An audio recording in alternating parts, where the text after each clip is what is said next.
Thanks so much, Jim. So those are the facts. Again, emphasis on facts. But despite all that, consider this again. According to the FBI, there have been 1.2 million more requests for background checks of potential gun buyers from November to February than there were in the same 4 months last year. What happened from November to February? Again, that's $1.2 million. What's going on here? Joining me now from Seattle, Washington, Alan Gottlieb. He's the founder of gun rights group, the Second Amendment Foundation. And from New York, Eric Boehlert. He's a senior fellow at media watchdog group Media Matters for America. Thanks to both of you gentlemen for being with us. Alan, what makes you believe that President Obama is coming for your guns? Well, first of all, you have to look at his record. Back from when it started, when he was a state senator in Illinois, where he supported banning handguns, all the way through his campaign when he talked about how gun owners cling to their guns in a derogatory way. So that's all you got is the record, the past? I mean, that's where you're going to start your argument in that? Well, that's where I'm going to start my argument, because obviously historical records mean something. Also, as a U.S. Senator, he supported every gun control measure that was before him. And in addition to that, you've got Eric Holder's Attorney General, who just the other day said they're not going to let the Second Amendment stand in the way of any gun control that they want to put forth. Well, hold on. I'm going to read to you now the message from the Attorney General. This is Eric Holder's confirmation hearing. His confirmation hearing. I'm taking you back to January. Yesterday. I'm talking back to January 15th, and I want you to hear this first. You ready? Here's what he told Senator Tom Colburn.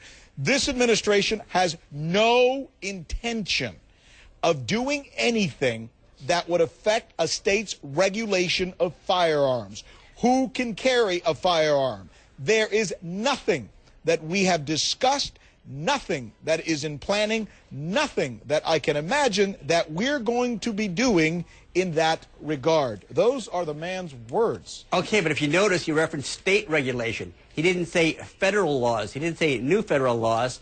Yesterday, he came out and said that the Second Amendment wouldn't stand in their way from passing gun control measures. And when the D.C. gun ban was being argued at the Supreme Court, he filed a brief on his own saying the Second Amendment didn't give anybody an individual right to even own a gun. So you're convinced this is going to happen. Eric, help us out. Well, I think people on the right and the single-issue passionate people are desperate to find some sort of opening so they can push this narrative. I mean, Glenn Beck yesterday on his radio show said Barack Obama will take away your gun anyway, one way or another. He's going to take away your gun. This message has been on Fox News for weeks and months, and it's not just the gun control issue. They are painting, as you mentioned, sort of this doomsday scenario, almost mainstreaming this militia idea of tyranny and, totalitarian state in America.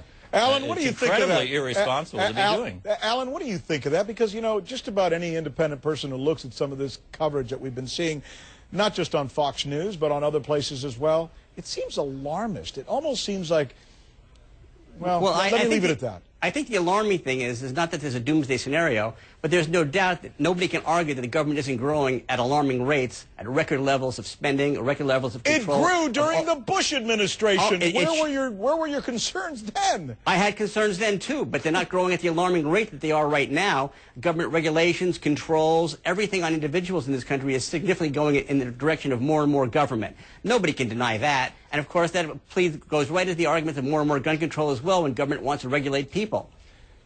Eric? Well, saying government is growing in size is a lot different than saying they're going to come knock on your door and take your guns, that the democracy in America is on the wane and that we're going to turn into a socialist or Marxist or fascist, depending on what week it is with Glenn Beck.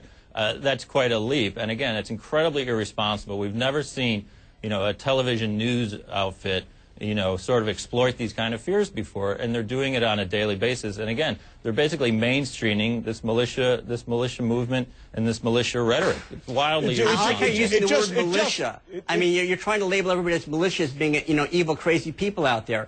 There are 90 million gun owners in America, and they're not members of militias. The bottom line is the Pew Research Center just did a survey that shows that Barack Obama is the most polarizing president we've had in 4 decades. But hold on, Alan, the reason why people are buying guns is because he's polarizing them. Alan, how could he not be polarizing when people are saying those messages that we have been talking about? If I was to get on the air and start saying horrible things about anyone day in and day out and scaring the bejesus out of you and telling you that the world is going to end as a result of this particular politician election, maybe whether he's on the right or on the left or in the middle, don't you think he would be polarizing? Well, I think maybe the media did that to George Bush. One can make a very good argument what you're saying is true. But maybe it wasn't Fox News. Maybe it was CNN and MSNBC. All right, we'll leave it at that. I suppose that's fair, and I thank you, sir, for taking time to talk to us. Alan, my thanks to you, and Eric, my thanks to you as well.